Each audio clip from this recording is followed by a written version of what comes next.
وسیلہ کا شرعی مفہوم اور حکم سمجھ لیں، وہ یہ ہے کہ اگر کوئی شخص اس طرح دعا کرے کہ اے پروردگار حضور علیہ الصلوۃ والسلام کے وسیلے سے میرا یہ کام کر دے، یا یوں کہے کہ حضرت ابوبکر صدیق کے طفیل سے میرا یہ کام کر دے، یا یوں کہتا ہے کہ امام ابو حنیفہ رحمہ اللہ کی برکت سے میرا یہ کام کر دے، یا یوں کہے کہ سیدنا شیخ عبد القادر جیلانی رحمۃ اللہ علیہ کی حرمت سے میرا یہ کام کر دے، تو وسیلہ، طفیل، صدقہ، حرمت، جا اور حق سب کا ایک ہی معنی ہے۔ اپنی لغت، زبان اور عرف کے اعتبار سے الفاظ مختلف ہیں، بہرحال معنی سب کا ایک ہی بنتا ہے۔ تو اس میں قدرے کچھ تفصیل ہے، اس کو ذرا آپ غور سے سننا، اور اس بات کو آج واضح ہو جانا چاہیے تاکہ پتہ چلے کہ وسیلہ کس طریقے سے مانگنا جائز ہے اور کس طریقے سے وسیلہ مانگنا جائز نہیں ہے۔ تو سب سے پہلی بات اس میں کہ اگر توسل کرنے والا یہ سمجھتا ہے، وسیلہ لینے والا، اس بات کو غور سے سننا ہے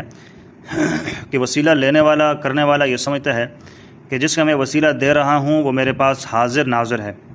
ٹھیک ہے، میں جس کا وسیلہ دے رہا ہوں وہ میرے پاس حاضر ناظر ہے، موجود ہے یہاں پر، اور عالم الغیب ہے، سب کچھ جاننے والا ہے، جو اس سے پہلے وہ اس کو بھی جاننے والا ہے، ابھی اور آئندہ جو ہونے والا ہے اس کو بھی جاننے والا ہے، عالم الغیب ہے، اور تمام کاموں میں اس کا تصرف حاصل ہے کہ میرا کام کروا سکتا ہے۔ اگر اللہ ارادہ کرے کہ میں یہ کام نہیں کرنا چاہتا ہوں، تو وہ ہم جس کا وسیلہ پکڑ کر کہتے ہیں، دعا مانگتے ہیں، تو ہم یہ عقیدہ رکھیں کہ اگرچہ اللہ نہ بھی چاہے تو ہم جس کا وسیلہ لیں گے اللہ سے وہ کام کروا کے رہے گا۔ تو ایسے وسیلے کے کفر اور شرک ہونے میں کوئی شک نہیں ہے، ایسا وسیلہ کرنے والا کافر اور مشرک ہے۔ بات سمجھ آ گئی؟ کسی جس کا وسیلہ دے رہے ہیں کسی شخص کا بھی، تو اس کا حاضر ناظر ہونے کا یقین رکھ کے کہ وہ عالم الغیب ہے یا ہمارا کام کروا سکتا ہے، تو ایسا کرنا یہ شرک ہے، ایسا وسیلہ جائز نہیں ہے۔ دوسرا جو وسیلہ میں آپ کے سامنے ابھی ذکر کروں گا یہ جائز ہے، اور اگر وسیلہ کرنے والا جس کا وسیلہ دے کر دعا کر رہا ہے اس کو عالم الغیب، حاضر ناظر نہیں سمجھتا، مطلب شیخ عبد القادر جیلانی کے میں وسیلہ دے کر اللہ سے دعا کرتا ہوں اور میرا یہ عقیدہ ہے کہ شیخ عبد القادر جیلانی عالم الغیب بھی نہیں تھے، حاضر ناظر بھی نہیں تھے، اور اس کو متصرف الامور بھی نہیں سمجھتا ہوں۔ متصرف الامور یہ ہے کہ وہ کام کروا سکتے ہیں، ہر صورت کام کروائیں گے، تو حاضر ناظر، عالم الغیب، مختار کل چونکہ صرف اللہ تعالیٰ کی ذات ہے اسی کو سمجھتا ہے، یہی عقیدہ وہ رکھتا ہے کہ حاضر ناظر بھی صرف اللہ ہے، عالم الغیب بھی صرف اللہ کی ذات ہے، مختار کل بھی صرف اللہ کی ذات ہے، اور اس کا یہ نظریہ بھی نہیں ہے کہ وہ رب تعالیٰ سے جبراً کام کروا سکتا ہے، اور محض ان کے ساتھ تعلق کا واسطہ دے کر دعا کرواتا ہے، تو یہ جائز ہے۔ مثلا یوں کہتا ہے کہ اے پروردگار میرا تیرے پیغمبر پر ایمان ہے اور میں ان سے محبت کرتا ہوں، یا اولیاء کی محبت کا واسطہ دے کر میں تیرے ولیوں سے محبت کرتا ہوں، اور یہ میرا ان سے محبت کرنا ایک نیک عمل ہے، اور اس نیک عمل کی وجہ سے توسل کرتا ہوں، اور حضور علیہ الصلوۃ والسلام کے وسیلے سے دعا کرنے کا مطلب یہ ہے کہ چونکہ میں تیرے پیغمبر پر ایمان رکھتا ہوں اور ان سے محبت کرتا ہوں، اس کی وجہ سے میں تجھ سے سوال کرتا ہوں، تو یہ وسیلہ کرنا جائز ہے اور اس کا کوئی بھی منکر نہیں ہے۔ تو اس طریقے سے اگر کوئی وسیلہ کرنا چاہے تو کر سکتا ہے، شرط اس میں یہ ہے کہ جس کو وسیلہ بنایا گیا اس کو حاضر ناظر نہیں سمجھنا، اس کو عالم الغیب نہیں سمجھنا، اور متصرف الامور کہ وہ بندہ ہر صورت میں کام کروا سکتا ہے، یہ عقیدہ نہیں رکھنا۔ تو بس صرف یہ ہے کہ نیک عملوں کا جو تعلق ہے اللہ کے ساتھ، ان لوگوں کا، ولیوں کا، تو اس نیک عمل کا وسیلہ رکھتے ہوئے اگر کوئی بندہ وسیلہ کرے تو یہ وسیلہ کرنا پھر جائز ہوگا۔ اچھا، اس میں ایک اور چیز ذہن میں یہ چیز رکھنی ہے کہ جو میں نے کہا کہ کسی شخص کا ہم وسیلہ دے کر، کسی بزرگ کا، نبی کا وسیلہ دے کر جو ہم اللہ تعالیٰ سے دعا مانگتے ہیں، تو اس میں نے یہ کہا کہ اللہ تعالیٰ سے جبراً وہ بندہ کام کروائے،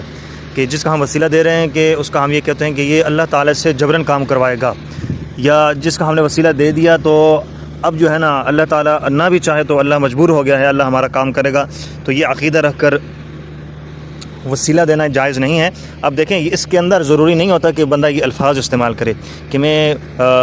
اس کا فلاں بندے کا وسیلہ دے رہا ہوں، یہ اللہ کو مجبور کرے گا اور اللہ میرا کام کرے گا۔ ضروری نہیں ہے کہ بندہ یہ الفاظ اپنے منہ سے نکالے۔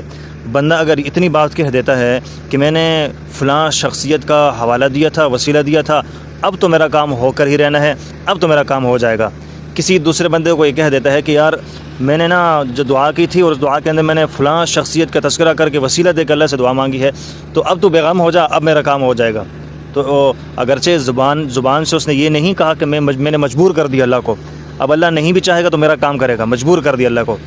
اگرچہ زبان سے یہ الفاظ تو نہیں کہہ رہا، صرف اتنی بات کہہ رہا ہے کہ اب تو میرا کام ہو کر ہی رہے گا، اب تو میرا کام ہو جانا ہے، اب تو میرا پکی بات ہے کہ بھئی اب میرا کام ہو جانا ہے۔ تو اس سے سمجھ یہی آتا ہے کہ اس بندے نے اللہ کو مجبور کر دیا، کہ میں نے اب فلاں شخصیت کا حوالہ دے کر وسیلہ دے کر اللہ سے مانگا ہے، اب تو بس اللہ مجبور ہو گیا ہے، اب تو میرا اس نے کام کرنا ہی کرنا ہے۔ تو یہ ذہن کے اندر یہ رکھنا کہ میں نے فلاں شخصیت کا وسیلہ دے کر دعا مانگی ہے تو اب میرا کام پکا ہو کر رہے گا، تو یہ وسیلہ اس طریقے سے کہنا، یہ الفاظ کہنا ٹھیک نہیں ہے، کیونکہ اس سے دوسری بات ہی سمجھ آتی ہے کہ جس میں اللہ کو مجبور کیا جاتا ہے۔ ہاں اتنی بات ہے